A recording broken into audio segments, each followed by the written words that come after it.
Buenas noches y buenos días o buenas tardes, dependiendo a qué horas nos vea en este video que quedará grabado. Estamos en el mes de febrero celebrando el aniversario del nacimiento del gran astrónomo Galileo Galilei, el insigne astrónomo que abrió las puertas del universo a todo el mundo. Y vamos a hacer en estos minutos una mesa redonda porque el tema va a ser el impacto de Galileo en la cultura. Se sigue escuchando a Galileo actualmente y eso es lo que vamos a ver, a discutir.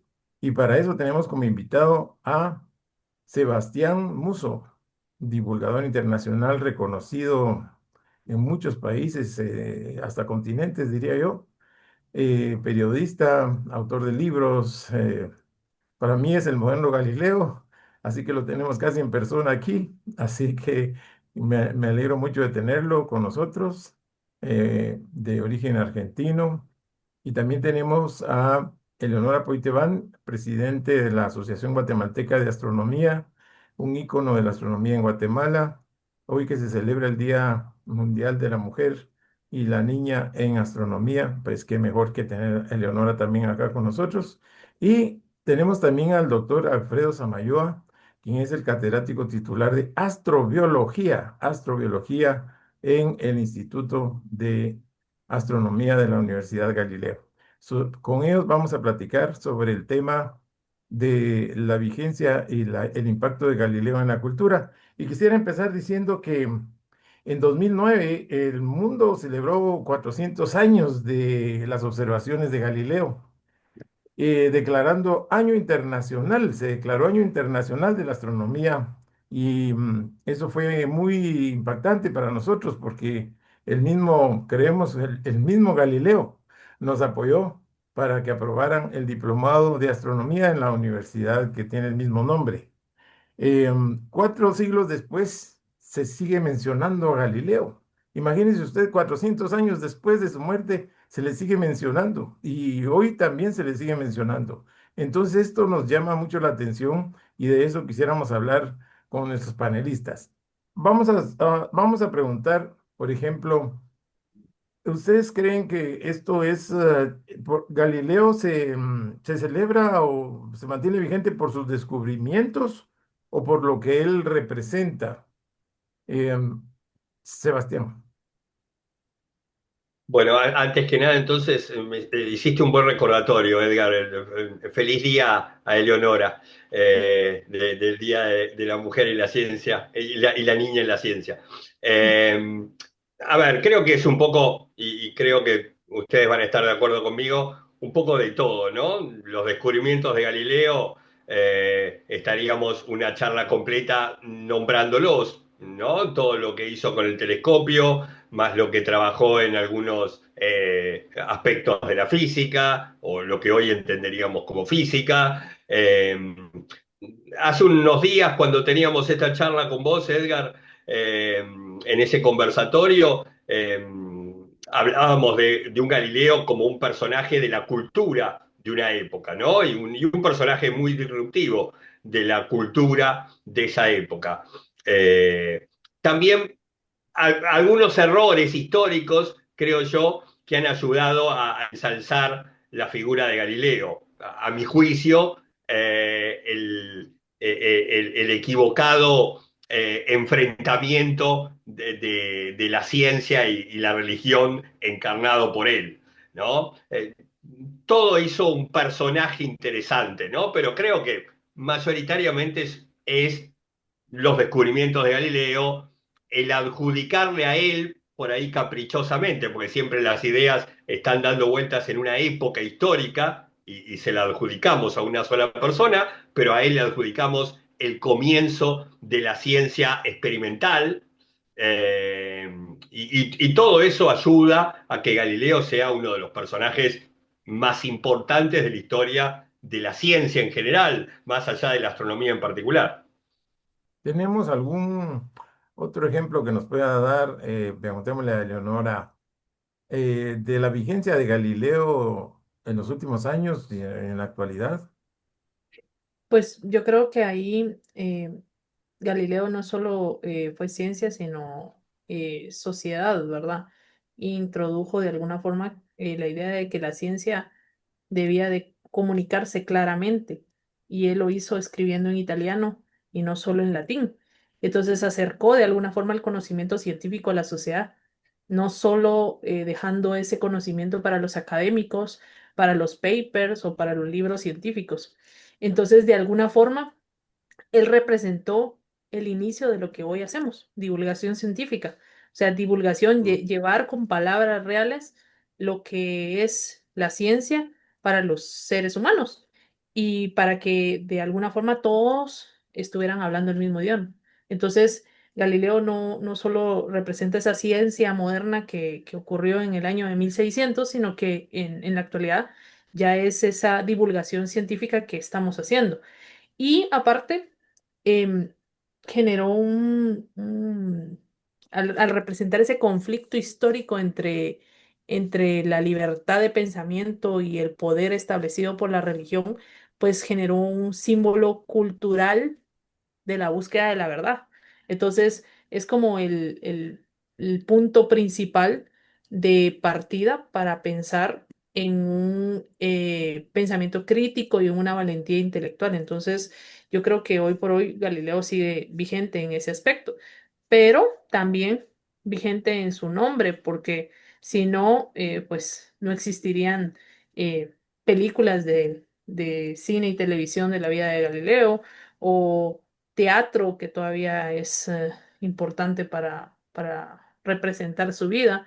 Hay literatura, ensayos, incluso música, como lo podemos ver en la famosa canción de Bohemian Rhapsody de Queen, donde podemos escuchar el Galileo, Galileo, Galileo Figueroa, o sea, de alguna forma rápido, automáticamente nos recuerda a ese personaje una canción, y cualquiera diría, pues es solo una canción, pero sí lleva una referencia cultural de lo que es Galileo. Y incluso en videojuegos, en la cultura geek, o sea, la ciencia ficción, pues inspira siempre a personajes y Galileo es el arquetipo de los videojuegos científicos visionarios, eh, incluso en las series y en la animación y en el humor.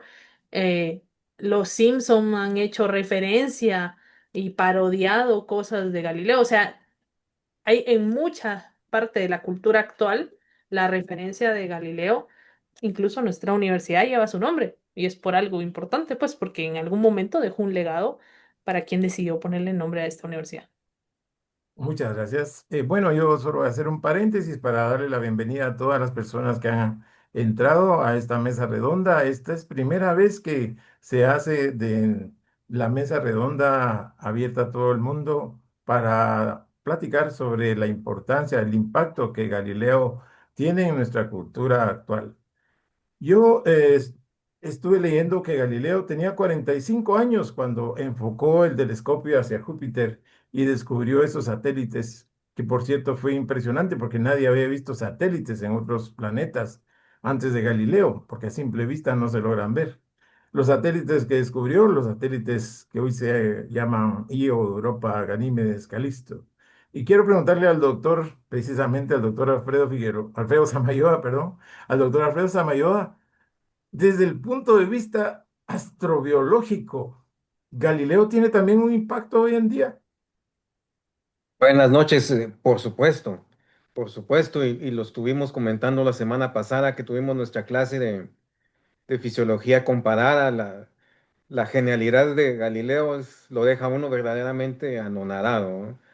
Es decir que solo fue astrónomo también sería ser injustos, ¿no? Él fue un polímata, él fue matemático, fue físico, incluso fue artista. Dejó por ahí una serie de dibujos y de bocetos de mucho valor artístico. Y desde el punto de vista de la astrobiología, su ley cuadrático cúbica, eh, que publicó en un tratado diferente a las discusiones de los dos sistemas del mundo, en donde le da la razón a la postura heliocéntrica de Copérnico, em, pues define, le da valor no solo a los aspectos físicos, sino que a la biología como tal, porque a través de esa ley cuadrático-cúbica que nos dice que cuando un cuerpo aumenta de tamaño, su volumen aumenta en relación al cubo, mientras que su superficie aumenta en relación al cuadrado, nos dio una herramienta formidable para todo en biología. Eso explica por qué los animales pequeños se enfrían más rápidamente que los animales más grandes y por qué los animales pequeños endotérmicos consumen o tienen necesidad de consumir más calorías en proporción a su peso que los animales más grandes, en una ley que se conoce como ley de Cleaver. También eso explica por qué la gente que, por ejemplo, los que sufren hipotermia, se les congelan más rápido la nariz o los dedos de las manos o de los pies que el resto del cuerpo, porque proporcionalmente esa superficie es mucho más grande que el resto del cuerpo en función al volumen, al peso, a la masa. Así que este hombre, pues fue un genio absoluto. Decirle genio creo que nos quedamos cortos, porque incluso en astrobiología nos da la pauta de que, por ejemplo, en un campo gravitatorio 1G como la Tierra, jamás podríamos esperar encontrar un animal exageradamente grande, no al tamaño de que nos han hecho creer las películas o las series, y aunque sí han existido animales de gran tamaño en la Tierra, por ejemplo, los saurópodos de la era mesozoica, eh, tienen ahí, esquivaron, por así decirlo de alguna manera, o hackearon de alguna manera la ley cuadrático-cúbica, pero es una ley que se mantiene y que es vigente en forma impresionante e imponente hasta el día de hoy, desde el punto de vista astrobiológico. Qué impresionante. Hasta en astrobiología está el impactando Galileo. Bueno, Así es. yo los veo muy contentos hablando de Galileo, así que voy a sacar una pregunta polémica porque también tiene su polémica Galileo. ¿Fue Galileo realmente un mártir de la ciencia o podemos verlo como un hombre orgulloso que supo convertir su conflicto personal en un legado? Sebastián. A ver, el juicio de la Inquisición de Galileo es claramente un tema interesante para tratar casi por excelencia, ¿no? Pero hay una partecita que Eleonora incluso habló de teatro y voy a sacar el ejemplo de la obra de Bertolt Brecht, ¿no? De Galileo, un clásico del teatro, que para mí también es una de las mejores biografías de Galileo, si bien obviamente es algo novelado, pero creo que toma muy lindo el espíritu de lo que pudo haber sido el personaje. A mí me gusta destacar de Galileo que es uno de los pocos personajes históricos que tiene conciencia de trascendencia, ¿no? Si uno pensara en grandes descubridores, realmente poco entendieron el impacto que estaban teniendo sus descubrimientos en el momento, ¿sí? A lo largo del tiempo pudimos ponderar cuán importante fue el aporte de cada uno de ellos. Y Galileo, cuando le hacen el juicio de la Santa Inquisición, sus discípulos no estaban muy contentos de que él abjurara, ¿no? De hecho, lo recriminaron, ¿sí? Por el hecho de, bueno, vos nos enseñaste a pelear por nuestras ideas y cobardemente estás abjurando ahora vos para salvarte el pellejo, ¿no? Y Galileo con esa idea de trascendencia creo yo que se guarda, es decir, abjura, se retracta de las ideas, se salva de alguna manera lo que seguramente ya estaba pactado con la jerarquía de la Inquisición, va a un arresto domiciliario y es en el arresto domiciliario donde escribe, o en realidad le dicta a su hija mayor, quizás su mejor libro. ¿Sí? El diálogo acerca de los dos sistemas del mundo lo escribe en esas circunstancias donde si obstinadamente hubiera quedado defendiendo sus ideas, yo hubiera estado muerto, ¿no? De alguna manera, para mí Galileo representa, entre todas las cosas que bien enumeró Eleonora, también esta idea de saberse importante en la posteridad. Tengo cosas para legar todavía y necesito un poquito más de tiempo, ¿sí? Para elaborar estas ideas que van a ser importantes en el futuro. Y es uno de los aspectos quizás que marcan una distinción en Galileo, ¿no? Esta idea de eh, anteponer la practicidad de poder seguir aportando a la ciencia a por ahí su propio orgullo de, bueno, los argentinos decimos morir en la nuestra, ¿no? Digamos, de alguna manera de ser leales a nuestras ideas, aun cuando esto no nos convenga demasiado. Eso me parece genial de Galileo. Ahora, si Galileo no hubiera tenido conflicto con la iglesia, ¿seguiría siendo tan famoso y tan impactante como lo es hoy? ¿Qué dicen ustedes? Abierta para los tres. Y definitivamente. Bien, bien como decía Sebastián, o sea, la clave de Galileo fue convertir el conflicto en un legado, o sea, perdió el juicio, pero ganó la historia. Y eso lo hizo como famosísimo.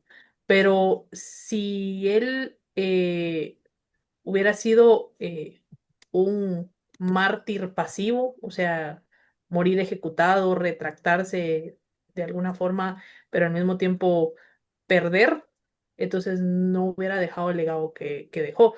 Yo creo que Galileo más que, que si el quedarse encerrado le dejó legado, yo diría que como él era un hombre orgulloso y bastante estratega, tenía un carácter fuerte y provocador, o sea, todo lo relatan como una persona que incluso ridiculizaba a sus oponentes en los textos públicos que hacía. Le encantaba y disfrutaba el debate y la confrontación intelectual.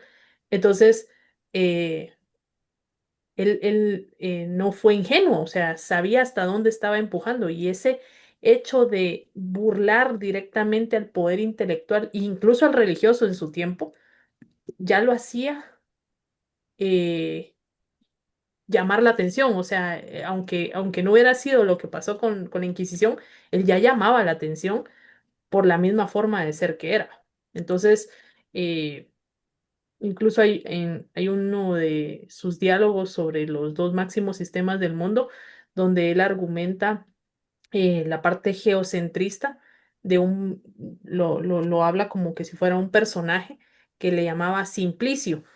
Entonces, o sea, él como que quería siempre tener esa burla, eh, un hombre nada inocente para algo que era realmente importante. Entonces, no hubiera pasado desapercibido. O sea, Galileo no hubiera pasado desapercibido.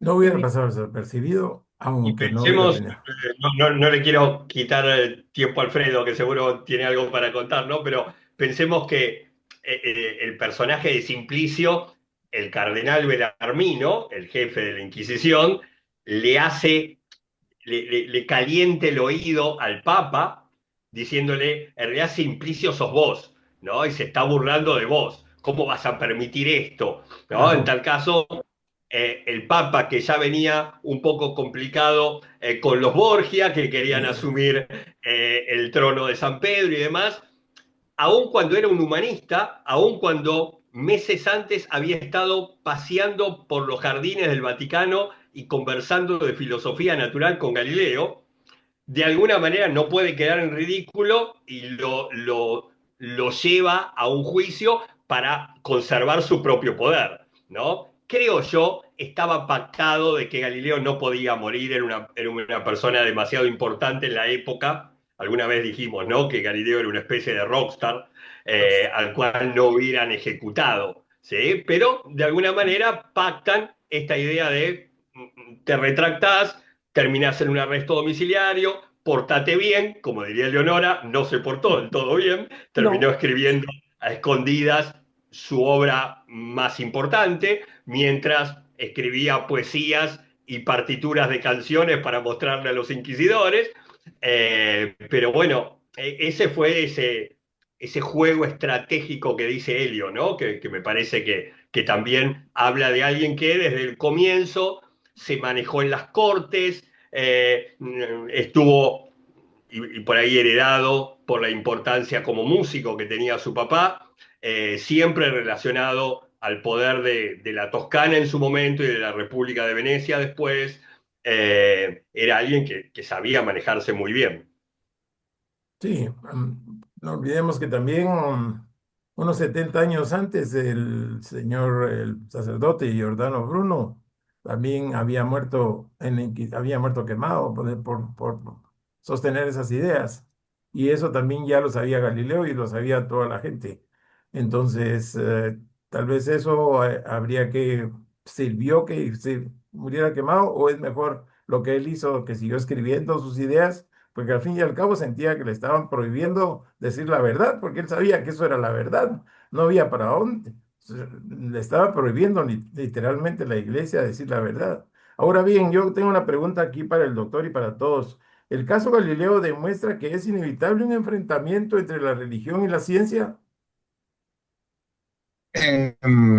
Bueno, pues la verdad no debiera. No debiera porque son dos magisterios diferentes. No deberían estarse enfrentando. Esa sería mi respuesta corta. De hecho, pues que yo sepa, no sé si me corregirán Sebastián o Eleonora, pues Galileo nunca se proclamó ni anatema ni abjuró de su fe. Entonces él no, él tenía claro en qué creía y por qué creía, pero tampoco eso impidió que él evaluara el mundo natural y lo describiera. Entonces, en principio pienso que no debería haber este enfrentamiento, ni debió existir en la época ni de Galileo ni en la actual. Em, pero bueno, se mira, ¿verdad? Pasa.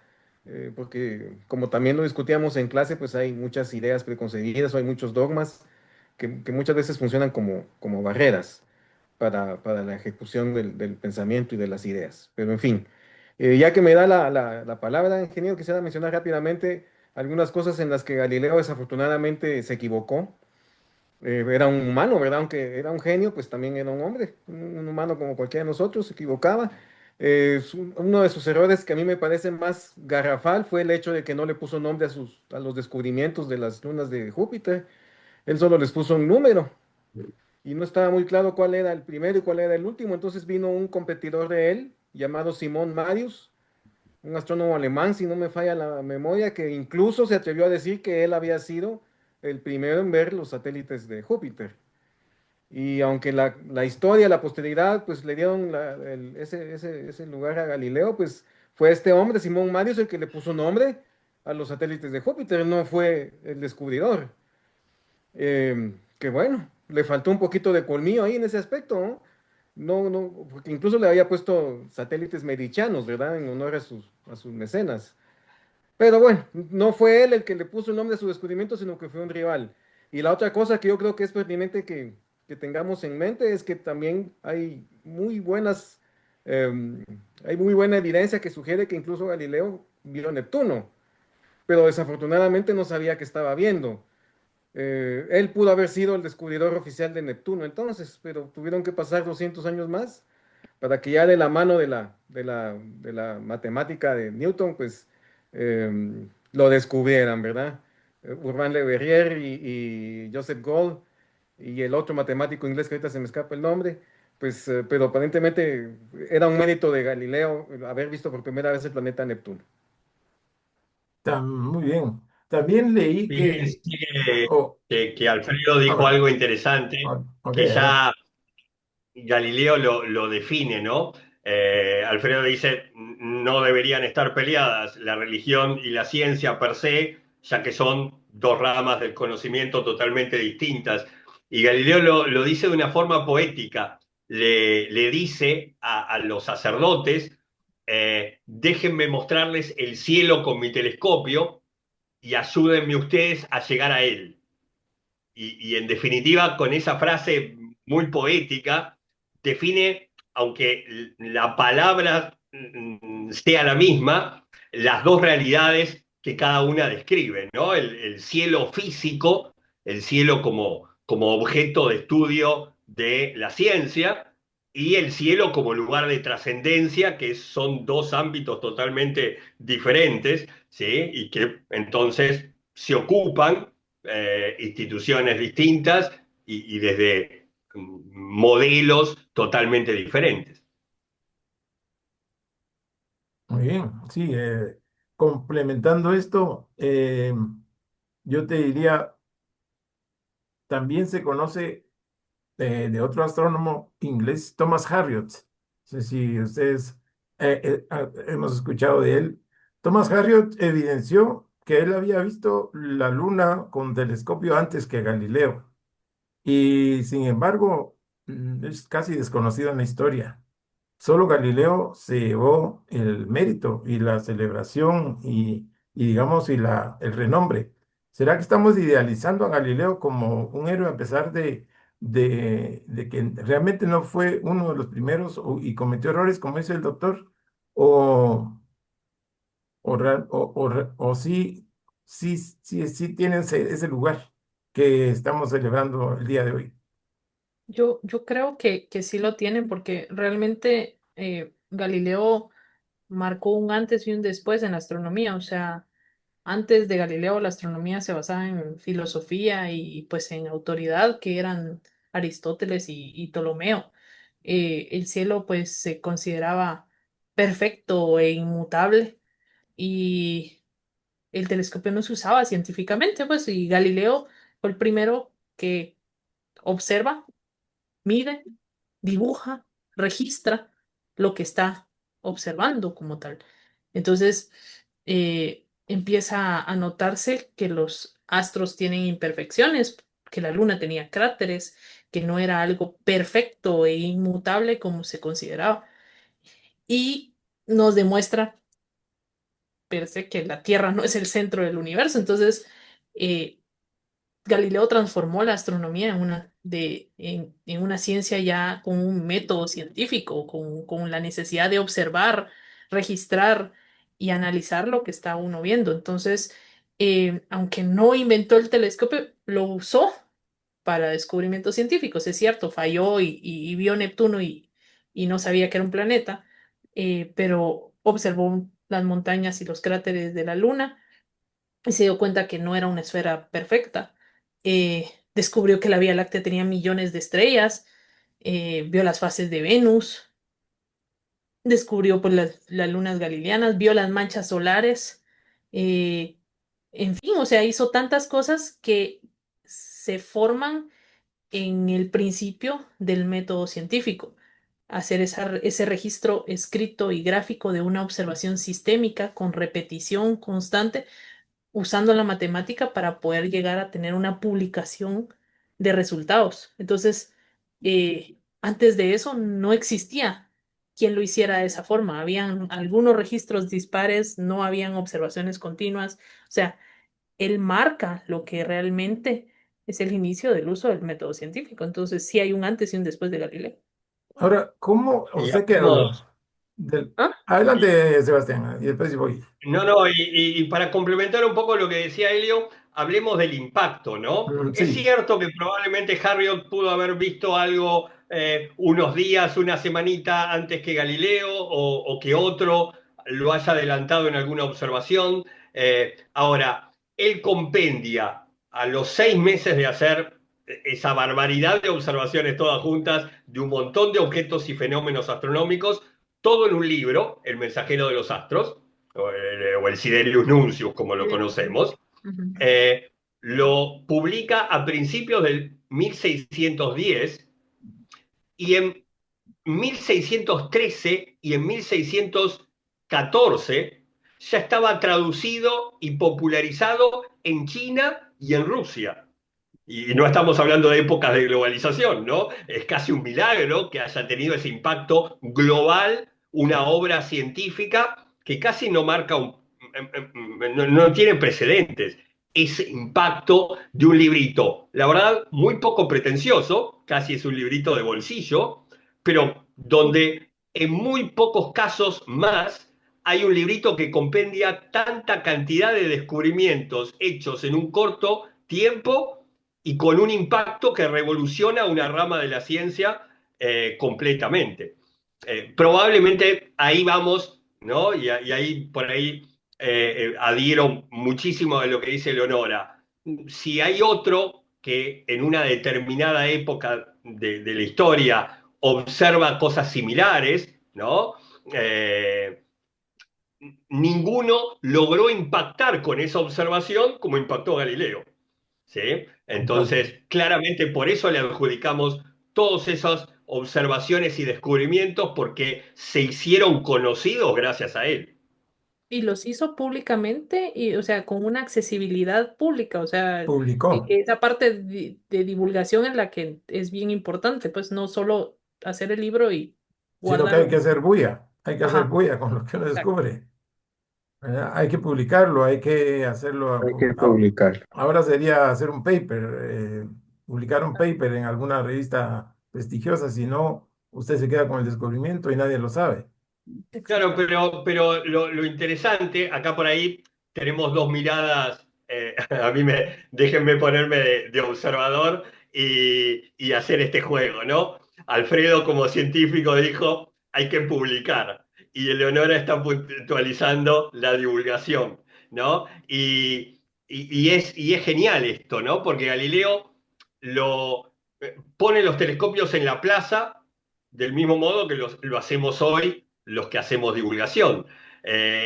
Daba charlas públicas sobre los descubrimientos, ¿sí? Es decir, logró esto que alguna vez hemos comentado en alguna charla que organizaste, Edgar, y que yo pude participar, esta idea de que en las cortes se bailara una coreografía basada en el movimiento de las lunas de Júpiter, que las mujeres se bordaran los astros mediceos en el puño de sus vestidos, en convertir los descubrimientos astronómicos en un hecho cultural del cual participaba toda la sociedad y no solo el mundo académico.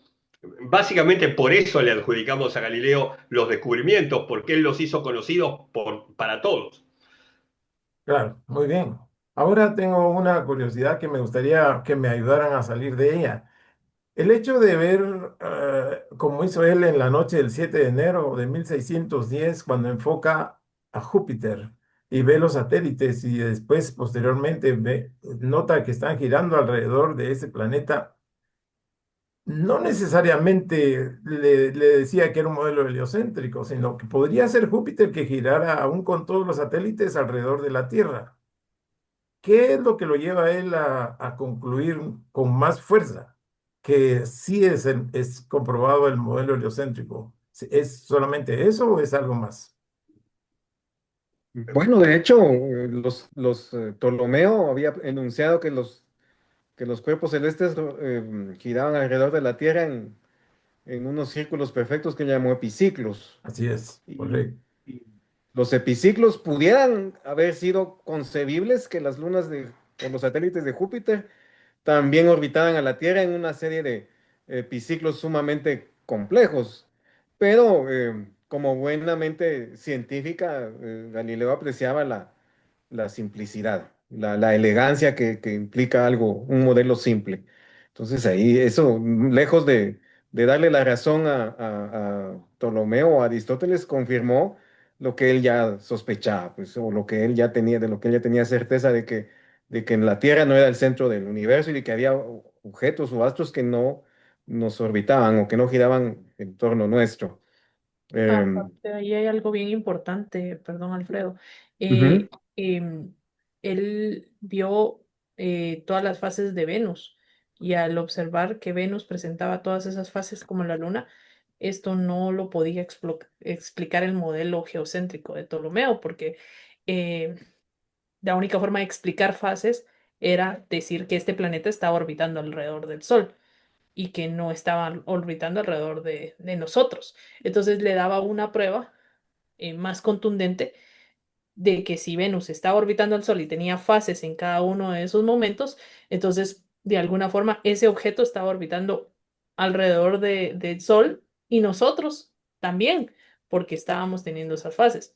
No solo fue la luna de Júpiter, ¿verdad? O sea, ese argumento físico de Galileo es que Venus tenía esas características Pero de, de la fases. Luna también tiene fases y gira alrededor de la Tierra.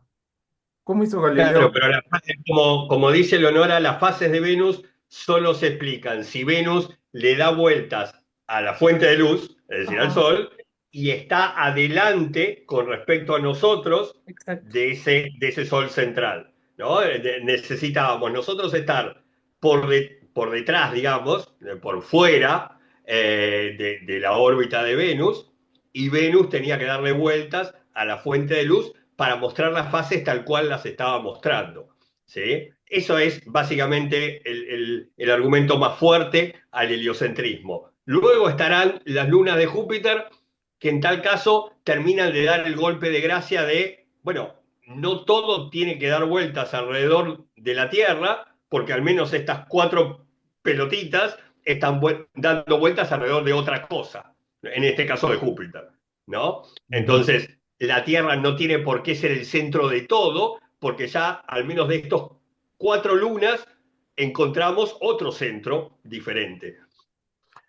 Me queda claro ahora gracias, me queda claro esta duda que tenía. ¿Y creen ustedes, y sobre todo Sebastián, crees que Galileo confirmaba estas observaciones con alguien más? ¿Tenía alguien más que, como ahora que se usa, que otro astrónomo confirme lo que estoy viendo? ¿Tendría él otra persona de confianza y científica para que le confirmara sus observaciones o lo hacía solo? Galileo tenía sus discípulos con los cuales compartía muchas noches de observación. Ya luego de publicado el Siderius Nuncius, empezó a cartearse con algunos colegas. Bueno, el más famoso por ahí es las cartas que tiene con Kepler, ¿no? Al cual mucho no respetaba, ahí en ese tono burlón que también describió Helio. Se burlaba bastante de Kepler. De hecho, le gustaba que Kepler fuera aficionado a los acertijos. Entonces, los descubrimientos se los enviaba en clave de acertijo para que Kepler los descifrara. E incluso Kepler, en una de esos ejercicios de descifrarle la carta a Galileo, se equivoca y lo que en realidad Galileo le había escrito que era encontré al más alto de los planetas en triple forma, es decir, que había encontrado esos dos puntitos de luz alrededor de Saturno, que en definitiva eran las partes más brillantes del anillo, que no lo llegó a entender como tal. Christian Huygens después los va a definir como anillos. Kepler, en vez de traducir ese mensaje de ese modo, termina suponiendo de que Galileo había observado una mancha en Júpiter. Y la mancha de Júpiter se la adjudicamos a Kepler cuando el telescopio de Kepler nunca le podría haber permitido observarla. ¿Sí? De hecho, bueno, en Inglaterra terminan observando la mancha de Júpiter correctamente, ¿no? Pero bueno, el cartearse con varios científicos era el modo en su momento de mantener una discusión académica y convalidar determinados descubrimientos. Yo creo que en la práctica eran sus propios discípulos y amigos, otra vez parafraseando a otro de los personajes del libro, de los libros de Galileo, Sagredo, su amigo Sagredo, seguramente acompañaba varias de las observaciones, sus colegas de la Academia del Lince observarían y esa era la manera de contestar. ¿Te parece, Elio?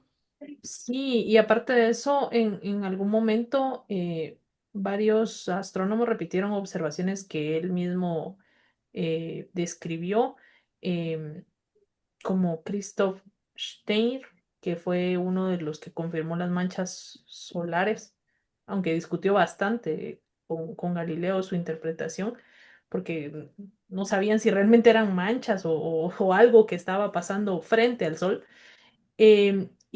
Después, ya cuando estaban en el proceso de, pues que ya había sido juzgado y ya estaba en arresto domiciliar, algunos astrónomos jesuitas del Colegio Romano repitieron observaciones de las lunas de Júpiter, de las fases de Venus, de las manchas solares, y pues esta confirmación, pues de alguna forma fue crucial, ya que incluso astrónomos ligados con la iglesia verificaron sus datos, ¿verdad? O sea, realmente estaba diciendo la verdad. Ahora, Eleonora, ¿cómo ¿Se han fijado ustedes en el telescopio que tenía Galileo? Era un telescopio pequeño, de madera, de creo que tal vez 50 milímetros de apertura, de una óptica bastante mala comparado con hoy.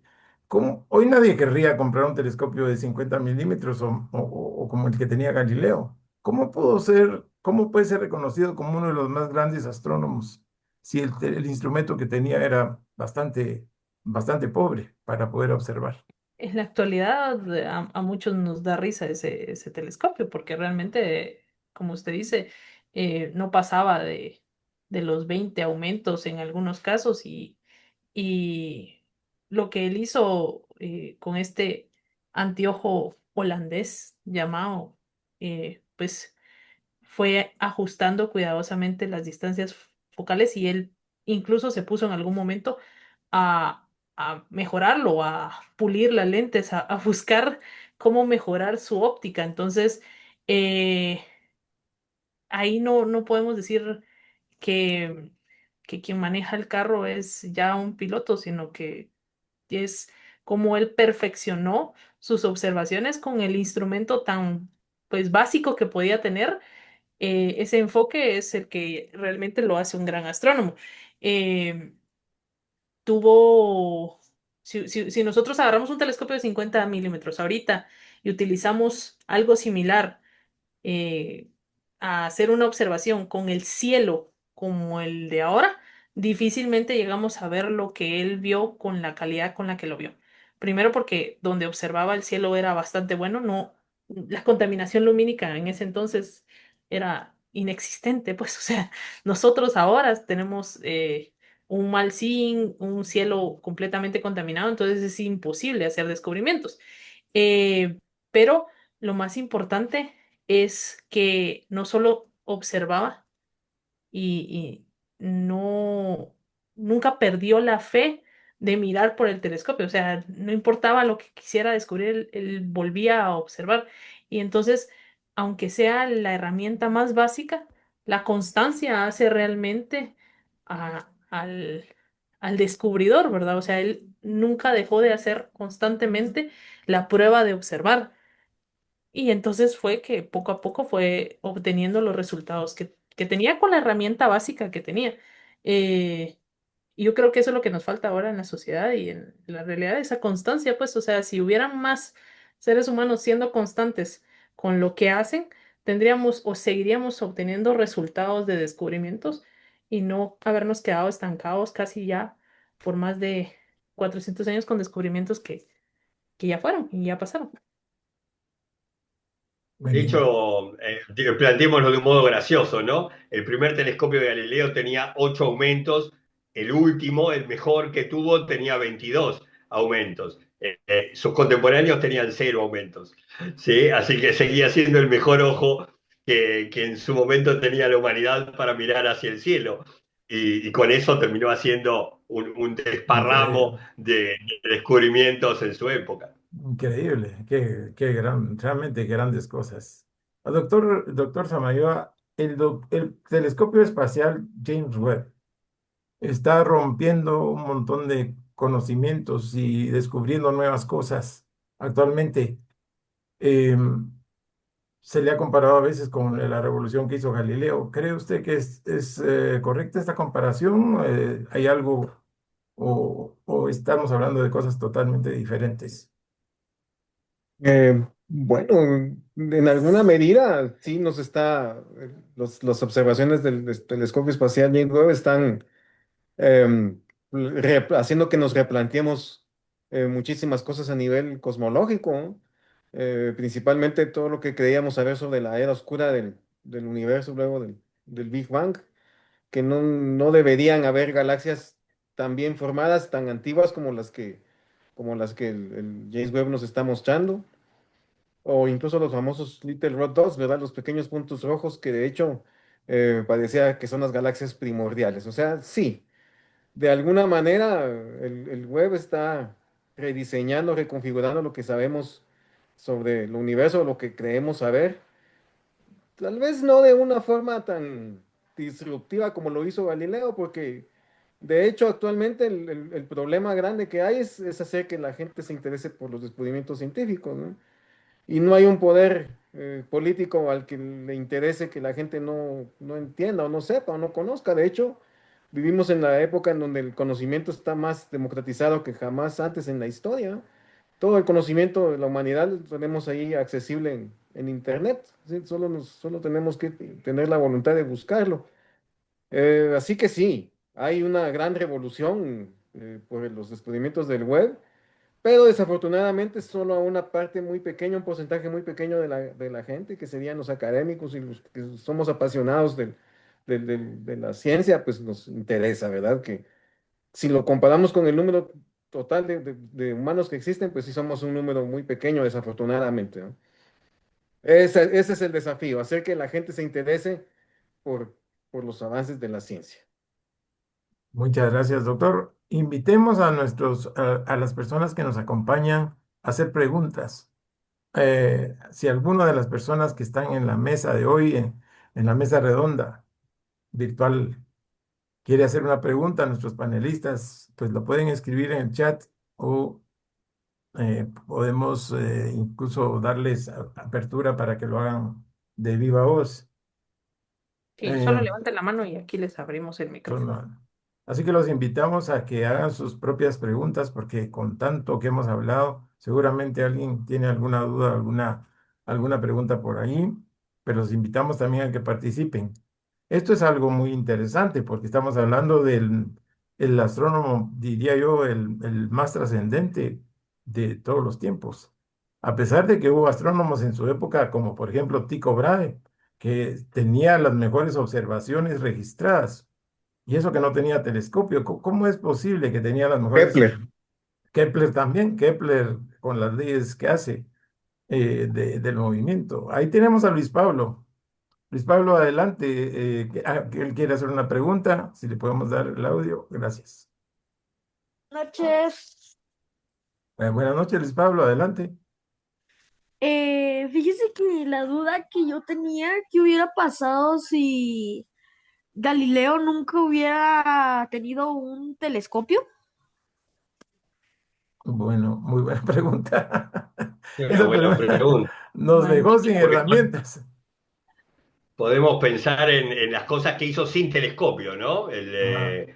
Toda la teoría del péndulo la hizo sin la necesidad de un telescopio. El movimiento de caída libre lo hizo con sus planos inclinados y con experimentos mentales. Eh, las ideas sobre la finitud de la velocidad de la luz las hizo sin telescopio. eh, Hizo buenos aportes a la astronomía o a la ciencia sin telescopio. Por ahí los que más nos llaman la atención son los que hemos comentado aquí, que hizo observacionalmente. También yo Oh, agregaría que él hizo ingeniería, o sea, él fue un ingeniero. Entonces, Mm. diseñó instrumentos de medición, hizo compases, eh, de tipo geométrico y de tipo militar. Trabajó mucho hidrostática, las densidades, las flotaciones de los cuerpos. eh, Incluso analizó resistencia de materiales y ese análisis de la resistencia de materiales hoy por hoy todavía sigue siendo parte de los fundamentos de la ingeniería estructural que utilizamos los ingenieros civiles para trabajar en Ajá. estructuras de edificios, o sea, que realmente dejó un legado muy importante como inventor y a nivel de ingeniería, ¿verdad? Y asesoró mucho a los militares, a la artillería balística para las trayectorias parabólicas cuando hacían los lanzamientos con cañón. Entonces, dejó un legado de ingeniería y yo le agregaría que dejó el legado de establecer el método científico moderno, ¿verdad? Observar la hipótesis, el experimento controlado, la medición, la repetición y la publicación. Esto lo hizo sin telescopio y eso realmente cambió toda la ciencia. O sea, no solo en la astronomía, sino en todas las ciencias. Le sumamos oh, el termoscopio También. como instrumento también de la metrología, el compás geométrico militar, que era como una reglita de cálculo de la época, hace algunos instrumentos, está bien, derivados de algunos descubrimientos astronómicos, porque, de telescopio digo, porque hace unos instrumentos, el yobilario, ahí está, vos tenés la reglita de cálculo, bueno, Galileo armó una parecido, eh, y en su momento también armó un yobilario, se llamaba, era como una regla de dos círculos concéntricos para calcular, como decía Alfredo hace un rato, cuál de las lunas de Júpiter era cuál en el dibujito que me presentara la observación con el telescopio, ¿no? Si yo tenía tres y una, bueno, cuál era las que estaba viendo en cada posición, ¿no? Si Io, Europa, Ganímedes o Calixto. Muy bien. Muchas gracias, Ahora le Gaby. voy a dar la palabra a Luz. Vamos con Luz y luego vamos con Carlos Ramos. Adelante, Luz. Buenas noches. Buenas noches, adelante. Hola, Luz. Quería preguntar, pues yo soy docente, entonces quería preguntar, pues ya parte de la pregunta ya fue resuelta ahorita, pero pues cuáles serían otras aportaciones de Galileo a la educación. Muchas gracias. Muy bien. ¿Cuál es Bueno, un el? poco lo que dijimos, si nos extendemos fuera de la ciencia, Giacomo Leopardi lo define como el mayor, el más importante escritor en lengua italiana, ¿no? Lo cual a mí me parece casi una falta de respeto, ¿no? Con otros escritores de lengua italiana extraordinarios. Pero bueno, Galileo aporta a la cultura en general. Aporta a la música, aporta a estas ramas de lo que hoy llamaríamos ciencia, eh, Matemática. a la Una, matemática. una de las cosas que más me ha gustado a mí de él es que llevaba una bitácora de observación y siempre estaba anotando todo lo que, sus observaciones, hacía dibujos de lo que observaba. Y eso es algo realmente valioso porque hoy los astrónomos que no llevan bitácora después ya no tienen cómo recurrir a lo que vieron. Y él llevaba su bitácora, era muy disciplinado. Y gracias a eso se puede saber hoy qué es lo que había visto y está con su puño y letra, ¿verdad? Entonces Y un es, disertante muy elocuente. En realidad, algunas cosas hasta se equivocó, mantuvo un debate, por ejemplo, sobre la naturaleza de los cometas, donde él estaba equivocado, pero donde todo el mundo le daba la razón porque tenía una manera tan particular de argumentar que parecía bueno, uno se tenía que poner del lado de él, aun cuando hoy a la distancia sabemos que estaba defendiendo el argumento que no era el correcto. Eh, sí, era bueno También. para debatir. Sí, era muy bueno.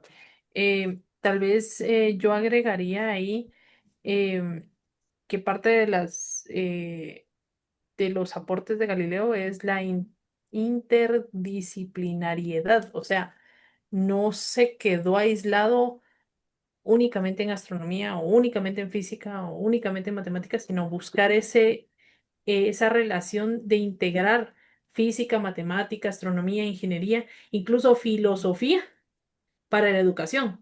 O sea, buscó la manera de que todas estén ligadas una con otra y eso hace muy importante su aporte y lo que ayuda en las aulas, el poner a un alumno a hacer un experimento, pero que no solo sea de algo, sino que pueda llevar varias de las ramas dentro de las aulas, ¿verdad?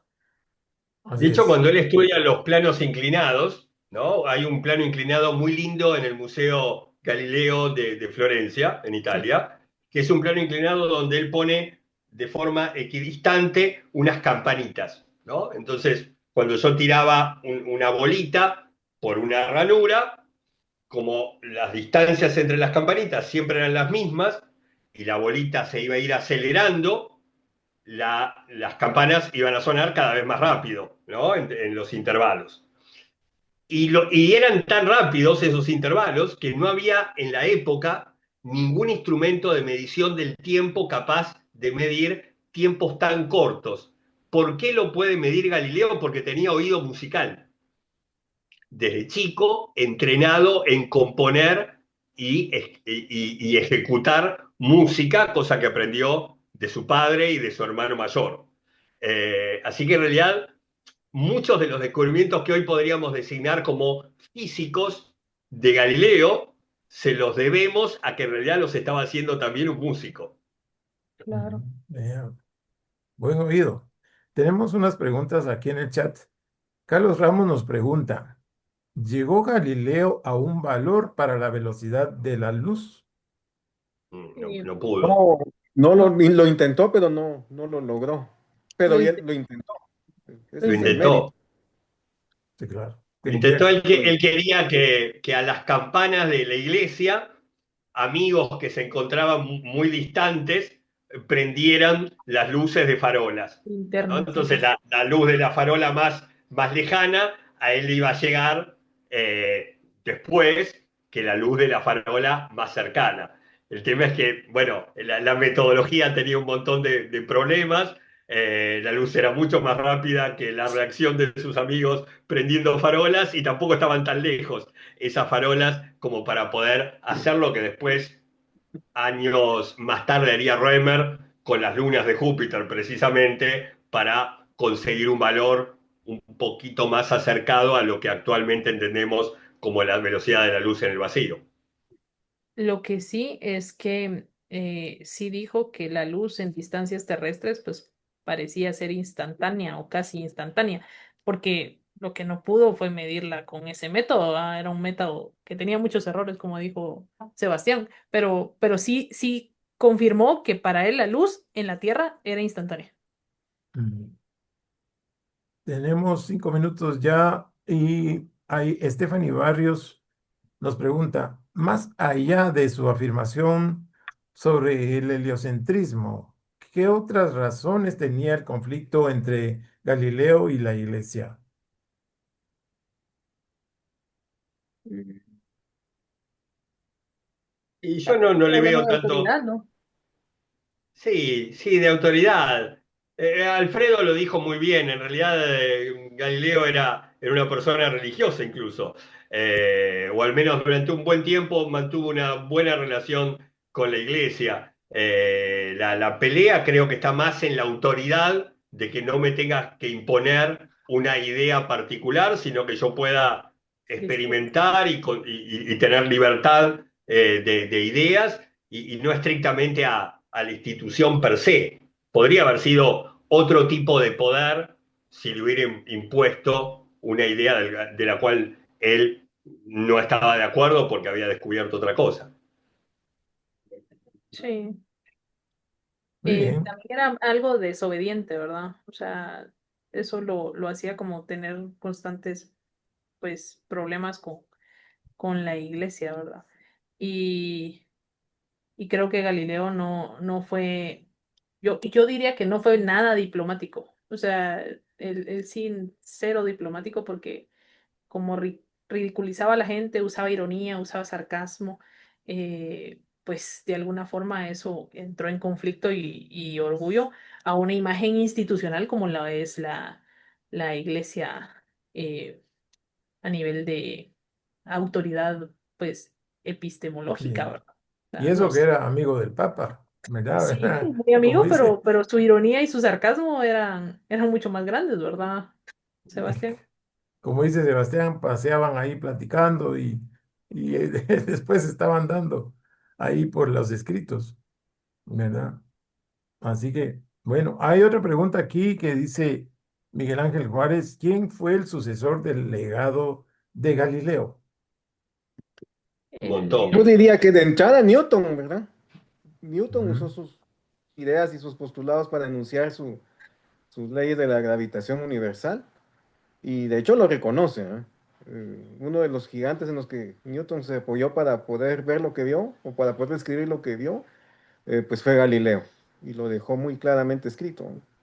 En principio, eh, Newton, pero pues yo pienso que cualquier otro a lo largo de la historia que lo haya reconocido, Stephen Hawking también escribió muchas veces que estaba profundamente identificado con Galileo, incluso por la fecha con la fecha de cuando murió Galileo, nació Hawking 300 años después, si no estoy mal.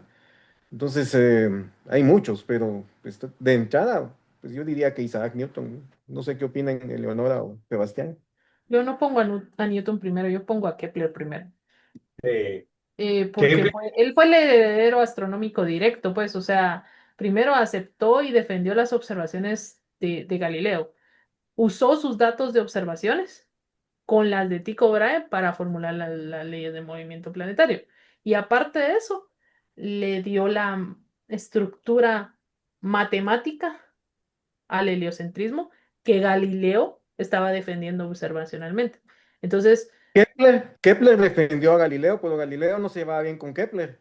Ese es un dato no se llevaba histórico bien, Yo creo que no pero interesante. sé, siguió su legado, pues. Kepler no le sé. pidió un telescopio y no se lo mandó nunca. Y hablaba agriamente de él. Era Pero un- sí, eso sí, Kepler lo defendió. Fue uno de Sí. los pocos astrónomos en Europa que defendió sus, sus ideas. Kepler decía de él mismo que era como un perrito, ¿no? Que estaba atrás del cariño de alguien que no lo trataba bien. Fue la Exactamente. relación con Galileo.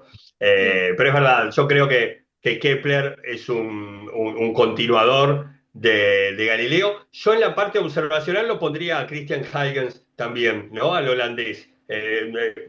Completó varias cosas, mejoró el telescopio, Sí. hizo el primer reloj de péndulo que algunos le atribuyen al hijo de Galileo, que algunos le atribuyen al propio boceto de reloj de péndulo que había dibujado Galileo.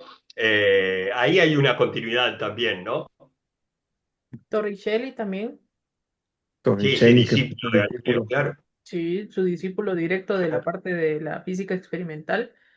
Pascal, con todo el método de fluidos y de presión que manejó Galileo. O sea, hay varios. Hasta podemos mencionar al doctor Avi Loeb ahora modernamente, porque él ha dicho a veces que ese es como el moderno Galileo. Ahí, Entonces, ahí- ahí me parece que voy por el lado que dice Alfredo. Eh, Tienen más ganas ellos de ser herederos de Galileo que serlo de verdad, ¿no?